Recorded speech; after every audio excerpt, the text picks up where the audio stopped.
E aí, gente, Aranha Science aqui. No vídeo de hoje a gente vai falar sobre robótica cognitiva, especificamente sobre se robótica, a base da robótica deve ser em Piaget ou Vygotsky. Porque robótica cognitiva é relacionada a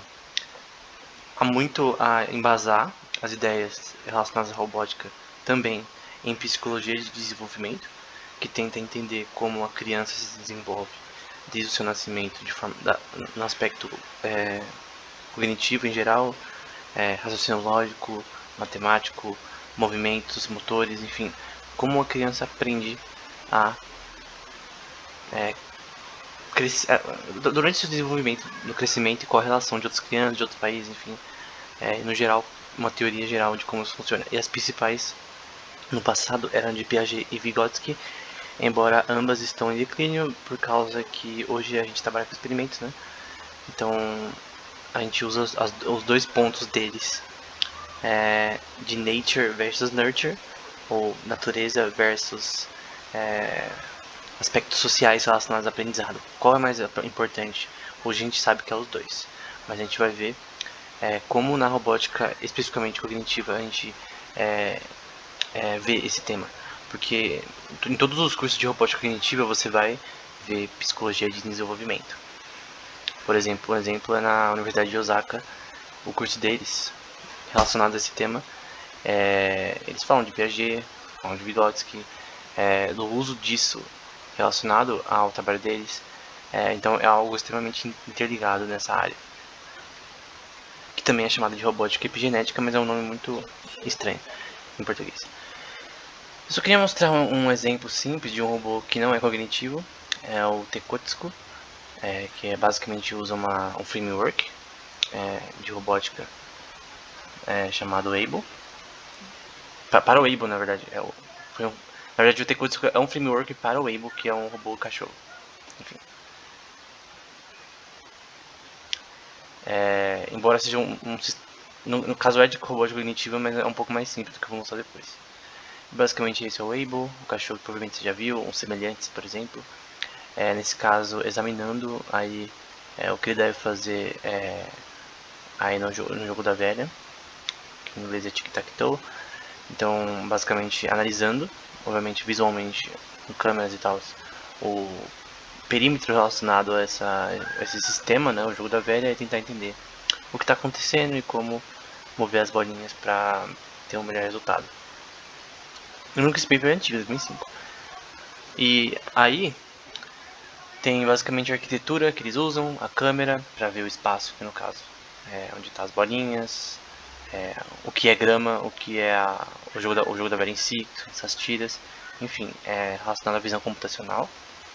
E saber questões relacionadas a volume, ao que é o que dentro desse espaço, para tentar entender essas representações para fazer o que ele deve fazer, que é vencer esse jogo fisicamente, né? O robôzinho vai lá, põe a bolinha no lugar certo, enfim. A questão aqui é que esse exemplo muito simples de robótica cognitiva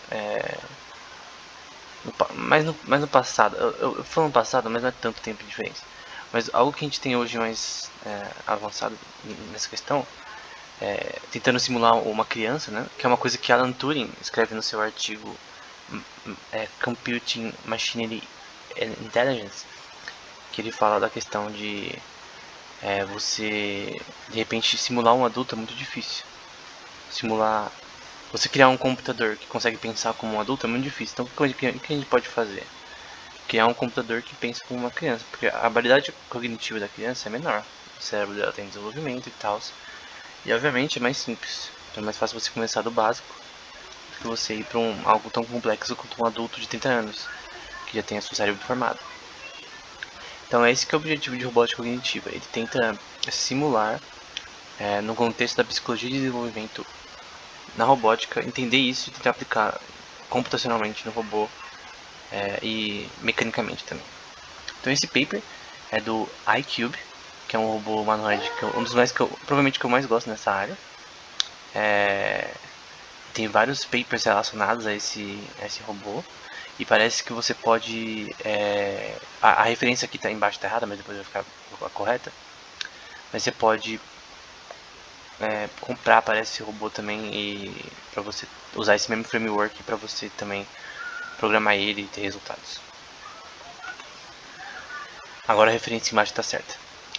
Então esse é o iCube, eles vão falar o design do robô em si, aí o design aí mecatrônico dele, e é realmente similar a uma criança de 6, 5 anos ou menos.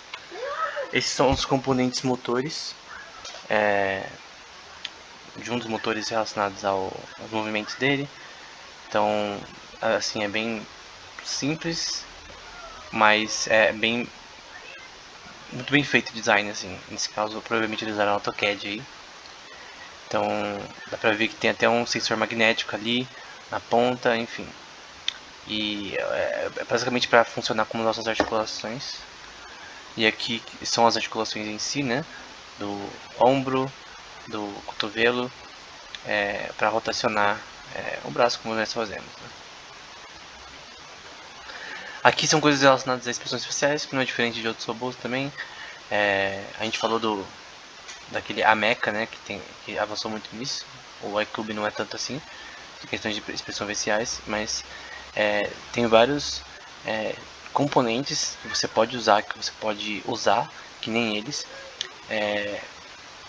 Tipo, não tem informações de preço relacionadas a esse robô para você usar na sua universidade, mas basicamente você consegue também programar essa parte relacionada a expressões faciais. Especificamente você consegue usar em cada parte, especificamente usando esse framework. E aqui é um exemplo usando o AutoCAD, né, para modelar o robô e no fim poder produzir ele na vida real. E aqui é ele na prática, né? Bem bonito, muito bem feito. Então é o robô criança, né? O sonho de Turing, eu poderia dizer, né? De testar primeiro, tentar simular o comportamento de uma criança para depois ir para coisas mais complexas. Tem vários papers relacionados a questões de simular emoções, simular empatia, aplicação disso para brincar com crianças e criar amigos, entre aspas, né? Da criança vai ser amiga. A criança, se a pedra tiver 2 olhos e uma boca, a criança já pode ter como brinquedo, né? Mas enfim, e amigo, né? E o funcionamento da parte de hardware e usando aí Ethernet aí para no caso controlar remotamente esse sistema com os cabos, né? Você tem ali a base de Ethernet ali, que você tem um switch. O switch é algo que você consegue pôr vários cabos de rede para distribuir esse mesmo sistema controlado. É diferente de um roteador. Você pega do roteador, você põe no switch e você consegue puxar vários cabos dali para você pôr em outras partes. E eles vão conectar no robô isso daí. Então essa parte azul em cima, no meio é isso. O low level está conectado ao hardware. E as peças que estão vão executar os movimentos e tal. E é basicamente isso. E o objetivo várias pessoas, várias universidades e laboratórios testarem esse robô, conseguirem usar como framework, em vez de ter que criar do zero, para simplesmente só testar os algoritmos e ideias no contexto de robótica cognitiva no iCube. Também tem outros robôs também que fazem isso. Então esse paper é bem importante. E tem a questão do Piaget versus Vygotsky, né? Eu vi, na verdade, o objetivo desse vídeo foi esse artigo da artigo italiano, Roma, né? Do Instituto de Ciências Cognitivas Via San Martino della Battaglia, provavelmente é o lugar desse instituto, que basicamente eles explicam como você sair um pouco de Piaget e para Vygotsky relacionado com a robótica cognitiva e você entender o robô, aprender do aspecto social, mas do aspecto de você ter algo fixo, como a gente tem no Piaget, que o Piaget é mais a criança nasce com a capacidade de aprendizado, todas essas coisas, raciocínio lógico e tal, e ela vai desenvolvendo ao longo do tempo. O Vygotsky é mais, ela aprende com o ambiente dela, o ambiente é mais importante que a parte natural dela, genética, a gente poderia dizer assim, genética é uma palavra muito forte nesse sentido, mas o aspecto natural dela, depender. Então, o que é mais importante? A natureza, o que a pessoa nasce com para o aprendizado, ou o ambiente? Porque se for o ambiente na robótica, você obviamente vai ter o ambiente como padrão, então você não vai estar nem aí para questões relacionadas a o que a pessoa nasce com, relacionado ao aprendizado de linguagem, de movimentos e tal. Agora, se você vai para Piaget, você vai considerar isso. Então, qual que você deveria escolher? Então, é uma questão, Piaget versus Vygotsky, qual que é melhor para robótica cognitiva? Ambos são muito importantes, e obviamente se você estudou psicologia, você considera eles caras importantes na sua vida, né, porque você estudou bastante sobre eles. Mas eu vou dizer que, para quem não está atualizado nessa área de psicologia de desenvolvimento, hoje a gente sabe que tanto Piaget quanto Vygotsky continham muitos erros nos seus experimentos, na forma como eles faziam as coisas. E hoje a gente vê que tanto a natureza quanto as questões sociais do ambiente são importantes para o desenvolvimento. Ambas são importantes. Então tem coisas que a pessoa nasce com. Eu vou aqui só citar, por exemplo, padrões éticos, padrões morais, que obviamente a gente vê na criança, embora ela tenha esses padrões, às vezes ela tem que aprender com o ambiente, com o pai e a mãe falando, e se o pai e a mãe falam, não aprende. Mas tem coisas como bater nos outros ou de repente ser ofendido que a criança sabe que é errado mesmo se você não fala. E às vezes ela aprende sozinha, porque é algo natural do aspecto cognitivo das pessoas de saberem o certo e errado por natureza. Então, tanto a natureza na parte cognitiva é importante, tanto o aspecto social. Então, obviamente, se você deixar uma criança isolada do mundo, ela não vai aprender a falar, não vai aprender a falar das coisas. Mas a questão é que, embora o ambiente seja importante, ambos são tanto a natureza quanto o ambiente são importantes nesse tema. Então, no contexto de psicologia de desenvolvimento. Então, essa questão você tem que usar os dois, não é versus, mas ambos devem ser usados para modelar robôs que tentam simular melhor crianças no seu comportamento. E tem a questão, né, relacionada à parte de Piaget, na verdade a parte de Chomsky, né, Noam Chomsky, a linguagem. Eu queria deixar por final, né, a linguagem é universal. E aqui é um exemplo da Torre de Babel, que no contexto bíblico está escrito, né, como um fato histórico, embora atualmente tanto historiadores quanto talvez pessoas na área de psicologia de desenvolvimento não considerem isso relacionado à linguagem, por ser um texto bíblico e tal, e por talvez não ter outras referências extra-bíblicas, mas para quem gosta e reconhece a teologia bíblica como correta, no caso eu considero, né, eu considero isso aqui como fato histórico, tem a questão do que foi nesse lugar, na terra de Nimrod, né, que foi um dos caras que meio que dominou essa região e tal, e provavelmente construiu a cidade, e talvez esse pilar também, não talvez aí, ou seus os seus filhos, sei lá, os seus descendentes. Mas a questão é que nessa torre que no caso todas as línguas foram confundidas. Então nesse aspecto toda a terra tinha uma língua no contexto bíblico. Então se toda a terra tinha uma língua, a linguagem, a gramática era universal. Era algo que todos tinham, era algo que todos compartilhavam e ninguém tinha diferente. Ninguém por si mesmo desenvolveu outra linguagem. Não havia necessidade e não havia jeito de fazer isso. Para que alguém ia criar uma língua do zero? Porque para você ter uma língua que seja consistente, você tem que ter falantes da língua que se comunicam constantemente. Senão ela deixa de existir. A questão é que, obviamente, do ponto de vista cético, ninguém acredita na Torre de Babel, mas para quem acredita, esse é um aspecto importante relacionado à linguagem, que é relacionado também à robótica cognitiva, da relação de que é natural que a linguagem seja universal do ponto de vista bíblico, embora científico tenha muitos problemas de você ainda de provar isso. Por exemplo, no contexto da gramática universal de Chomsky, que sugeriu essa ideia. Então, por exemplo, tem esse paper, o que é exatamente a gramática universal de Chomsky, né? E alguém viu que basicamente vai explicar todas os tipos de argumentos a favores ou contra a gramática universal. Por que isso é importante? Porque normalmente as pessoas associam linguagem a cognição, a capacidade cognitiva. Então, por exemplo, você fala ou lê ou pensa em carro. Obviamente você vai acessar na sua memória o que é um carro.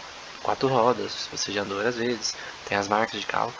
Você pensa em computador, você vai ter uma imagem do que você já viu de computador. Então, você consegue acessar coisas através de linguagem. Se uma pessoa fala de um nome de alguém importante que de repente você nem lembra direito, e você lembra, você associa aquele padrão linguístico que você conhece, tem que conhecer a língua, né? A uma imagem, se associa as coisas. É uma coisa associativa. Então, obviamente, linguagem é importante para a cognição porque ela é que nos conecta a nos comunicarmos entre si relacionados ao mundo ao nosso redor, e sem a comunicação a gente não tem como simplesmente demonstrarmos a nossa capacidade consciente às pessoas. Não precisa ser falada, pode ser linguagem mímica, né? No caso de linguagem corporal, enfim, de sinais, não importa. A questão é que linguagem tem essa questão se ela é universal ou não. E do ponto de vista bíblico, ela tem que ser. Do ponto de vista científico, até o momento, no contexto da gramática de Chomsky, talvez não. Então é um debate que é importante também para a robótica, no contexto da natureza, né? No contexto se a linguagem realmente é algo que o ser humano nasce com ou ele aprende com no ambiente. Obviamente a gente pensa que é os dois, tanto algo que você nasce com quanto que você realiza com, aprende com, desde do útero, né? Tem papers nesse contexto de psicologia de desenvolvimento que demonstram praticamente, com detalhes bem amplos, eu posso deixar na descrição, que a criança ela aprende linguagem desde do útero, né? A um certo estágio, ela ouve a mãe, outras pessoas falando ao seu redor, e ela tem respostas bem mais fortes da sua língua materna, desde do útero, né, que ela vai ouvindo, do que outras línguas que ela não ouviu. Então, seja português, inglês, não importa. Então, tem essa questão que a criança já aprende desde o útero já a linguagem, de certa forma, ouvindo, né? É um aspecto tanto natural quanto do ambiente. Então, era isso. Espero que o vídeo tenha sido útil. Tanto é importante você saber que você tem que usar tanto um pouco Piaget, um pouco de Vygotsky, e também esquecer os dois porque a teoria deles não tem embasamento científico total atualmente, mas ambos são importantes para a gente entender o que é importante, né, na robótica cognitiva. A gente deve ir só ambiente ou só natureza, né? O reinforcement learning, que no caso é aprendizado de reforço no contexto de inteligência artificial, que poderia ser muito usado para robótica no futuro, talvez tenha uma associação mais com Vygotsky, né? A questão do ambiente, né? De você se interagir com o ambiente e ganhar o sistema computacional, ganhar recompensas através disso. Eu já expliquei isso em 2 vídeos. Agora, qual é o modelo computacional da visão da natureza, né? De algo que você nasce com. É uma coisa que eu não vi muito. Eu só vi no contexto de Vygotsky. Eu crio robótica em geral. Então, tem que ver como que você conseguiria imprimir algumas coisas relacionadas de Piaget na robótica atualmente. Então era isso, até o próximo vídeo.